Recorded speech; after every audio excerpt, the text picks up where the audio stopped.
Dr. Tarpley, thank you for joining us. We've got a break in about 3 minutes. We'll have you for 2 more segments. But why is this so important, and what do you make of the new info? Then we'll come back and get into it in detail. Well, I think we're still in a situation where the preference of the ruling class for president in 2012 is not clear. I would not dismiss Romney at all. I think Romney is a formidable candidate for some of the worst segments of the ruling class. But since you want to start with Obama, this indeed is what I've gone through in Obama the Postmodern Coup, published in the spring of 2008, and then Barack H. Obama, the Unauthorized Biography in particular, which is from about August of 2008. So that was well, I just remember in 07, you must have had articles out breaking all that was in the book, basically. I remember you... Well, starting actually January 08, starting between the Ohio caucus and New Hampshire when it hit me what this was. So the situation is more or less what you've said, that we've got this literary agent who points to the fact that Obama was born in Kenya, his father a Kenyan finance minister. I think that's a little bit exaggerated. And then you've got, I believe, the Secretary of State of Arizona who wants to require the authorities in Hawaii to deliver a birth certificate. I think the long and the short of that is simply you want to see the original birth certificate, right? Last April, Obama, responding to all this pressure, after Obama had claimed that there was no such thing as a long-form birth certificate, he finally produced such a long-form birth certificate, except not the original, only a copy, and that makes it impossible to analyze. But look, I think we've also got to get the big picture in this. In other words, the utility of Obama for the ruling class depends on his ability to deliver what they want. And as you're pointing out, he's a dyed-in-the-wool CIA Foundation agent, CIA, OSS family. Of course, his entire career is working for these foundations. That's right. This confirms he is a British citizen born in Kenya at that time. Yes, and that's all fine. But now let's also have a political judgment of all of this, which is I think the way in which the decision is actually made. All right, stay there, and let's not forget, folks. Everything you're hearing, you can look up and document. Abercrombie, the governor of the state of Hawaii, said 2 months before Obama released the long form that he said didn't exist, said we've looked, it's not there, to a reporter. That was in the Honolulu Advertiser. I mean, they made this thing up. He's not who he says he is. Okay, we got a long way to go and a short time to get there. Webster, I know you politically want to break down the candidates. I'm going to do some of that in the next little segment. And then Dr. Jerome Corsi's joining us to give us his angle on this. But the magnitude of this on top of his grandmother saying he's born in Kenya, all of this, the Barry Soetoro name, one other name, giving up his U.S. citizenship to become Indonesian. I mean, why would the power structure put somebody in who they know is this compromised? I guess I answer my own question, to compromise him, but who is Barry Soetoro, a.k.a. Barack Obama? From your deep research, you're the first person I really know of pointing this out. Who is he from your world travels? He is a foundation operative. That is to say, he represents the viewpoint of the degenerate ruling class of this country, the financier elite, the finance capital, the bankers. But who is he? Is he Kenyan? Is he? I mean, he has so many backgrounds. I mean, he is. Call him cosmopolitan. In other words, he's as cosmopolitan as finance capital in the globalized era. When he said that stuff about the bitter clingers, remember the bitter clinger quote from San Francisco. He says the jobs went away 30 years ago. He forgot to say the jobs were destroyed by Paul Adolph Volcker, his great friend. And then he said the people cling to what? To religion, guns, anti-trade, and then some kind of chauvinism. So that sort of contempt is, I think, the idea. Now, here's the problem, though. Obama's intentions are as evil as can be, and his technique is clever, because instead of coming at you with a chainsaw to destroy you and cut your head off the way a reactionary Republican would, Obama does it with the death of 1,000 cuts. He does it through, dissembling deception. Oh, he makes Bill Clinton look honest, where he says, I don't want NDAA, but it turns out he demanded the secret provisions. Then he says, I won't sign it so opposition won't form. Then he signs it on New Year's Eve. I mean, he's something else. So we have the argument, right, which I think has a lot of merit, that Obama actually delivers more evil, because a Republican might want more evil, but because of their ham-handed tactics, they can't deliver. But now here's the point. What's the limit of that? Obama wants evil, but can he deliver? Now, we look at what the ruling class wants now. They want two things, probably another war and certainly genocidal austerity to finance new bailouts for the banks. And by the way, they say at the NATO summit and at the G20 that just met there at Camp David and also in Chicago that it looks like war. They're very pleased. Lieberman says looks like they might go into Syria. This is exactly what I wanted to say. Lieberman sees Obama as inching towards war, and it's true. We had last month some small changes of personnel inside the National Security Council. Some warmongers were put in, people who are more apt to pull the trigger. And we've also got this idea... But wait, I got to interrupt. It's not war when Obama does it. The Washington Post today outlines a plan. We've just had this Eager Lion 2012 exercise, right? 17,000 troops, 12 countries, or maybe the other way around. But Eager Lion in Jordan was a drill for seizing control of parts of Syria. Now, the pretext that's outlined in the Washington Post today is that the planning for an invasion of Syria is going to use the pretext of al-Qaeda being there. Naturally, the al-Qaeda is there because they sent it there. But the story told to the public will be, we have to seize various parts of Syria because al-Qaeda has come in during this civil strife, and we therefore have to seize control of the nerve gas.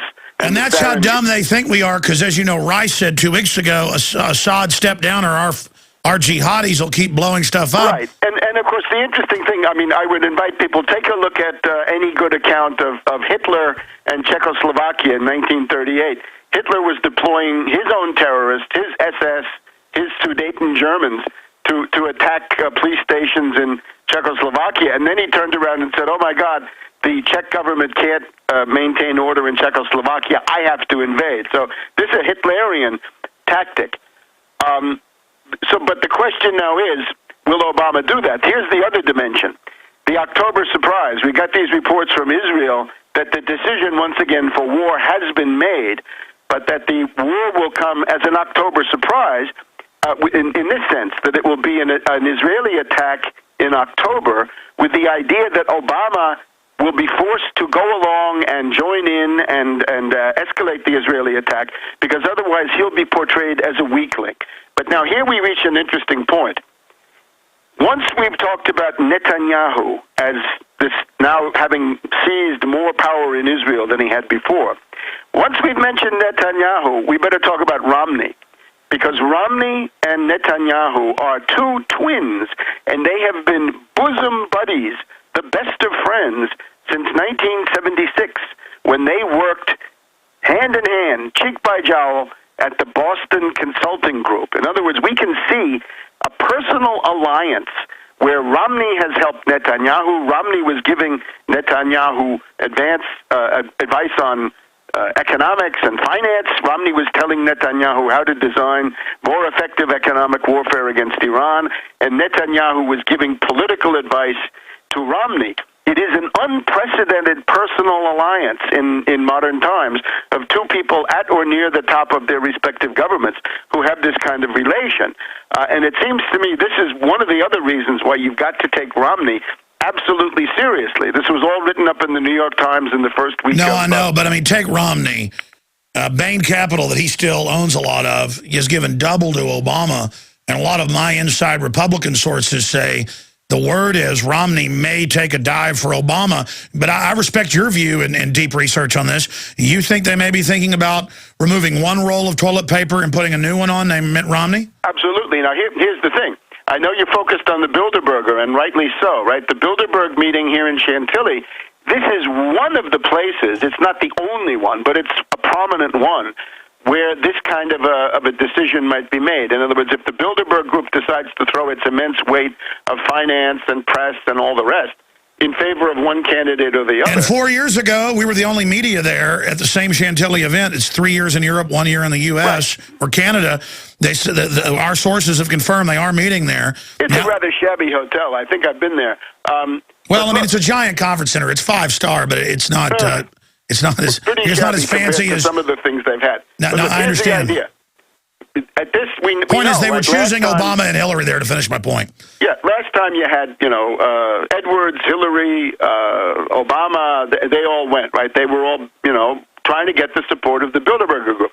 Now, this time around, I assume Obama will be there, Romney will be there, others may be there. And I think that'll be a place where you can find out. But now, I would also urge people to take a look backwards, right? I think I've done everything I could to tell the Obama story in useful time. Now, let's talk a couple of things about the Romney story. One thing is this alliance with Netanyahu. Here's the other thing. Look inside Mormonism. Look at the white stallion prophecy. Look at the white horse prophecy. This is Joseph Smith, founder of Mormonism, back in 1843. Joseph Smith ran for president. Yeah, the Constitution's hanging by a thread, and a Mormon will save it. Yeah. So here's the idea, that the Mormons would go to the Rockies and become a great power, and then at some point when the Constitution is hanging by a thread, the Mormons will come forward, essentially, and take over the government. Now, that white horse, according to many, according to, I think, the Baptists, they will tell you that's the apocalypse. Those are the four horsemen of the apocalypse, and that is death on a pale horse. In other words, that is something you'd rather not have happen. So Tarpley, you're invoking religion here as an anthropologist to get people to go after Romney. Why are you really against Romney? I want people to be against the entire system. I think one of the problems we have right now is we're paying a terrible price for our failure to create an alternative against both parties, against every one of them, outside and against Republicans, reactionary Republicans, libertarian Republicans, Wall Street Democrats, centrist Democrats, all of them. No, you're right. The entire system is owned by them. Okay. But now, here, the Mormons, let's look at them. The thing with the Mormons, they send the kids go abroad, right, for 1.5 years of missionary work. When they come back, they've learned a foreign language. They go to work for the CIA immediately. There's a strong Mormon faction in the CIA. There's always been a Mormon faction in the FBI, right? The rule of thumb was always half the FBI was Jesuits from Fordham University and the other half were Mormons. The Defense Department, the Scowcroft people, right? Brent Scowcroft, the angel of death from the first Bush administration. Jack Mormon's what they'd call him. So you have all these people. Glenn Beck, how about him? Probably the most prominent. So this is a powerful faction in government, and it's a religion that worships power, among other things. Interesting. All right, well, let's come back in 1 minute, Tarpley. I really got you on. I got to get you back on. This is all interesting. I wanted you to recap the history of who Obama is. I mean, what does it signify that our president really was born in Kenya? I mean, it's just absolute proof on top of proof. It's like the cops digging up 20 dead bodies in your basement, but then you say you didn't kill anybody. Second hour. Okay, Webster, well, you bring up a legitimate issue of power. If Mormons are less than 0.5% of the population, they do have a giant proportion in government. Your point about Romney, I mean, do you think the globalists are thinking about putting him in? Absolutely. That's the way the wind seems to be blowing right now, that Obama may be considered a spent force. They could say, well, Obama has given us good results, but now we want to have more savage austerity, more genocide against the American people, and we want to get back to warfare. And then that's the kind of wars they may be planning now are not the ones necessarily where Obama is going to shine, right? And in particular, they may want war now, and for Obama, war now is not a good idea. War before the election for Obama is a bad thing. So the ruling class is balancing, and I think this is the way to look at it. Some people look at it saying, which is the greater evil? I wouldn't do that at the moment. Some people look and say, how can we maintain divided government? I think that's very important. Don't give all power to anybody. Keep them fighting each other as much as possible into this system. But the question that I ask myself is, what's the ruling class preference? And fight that.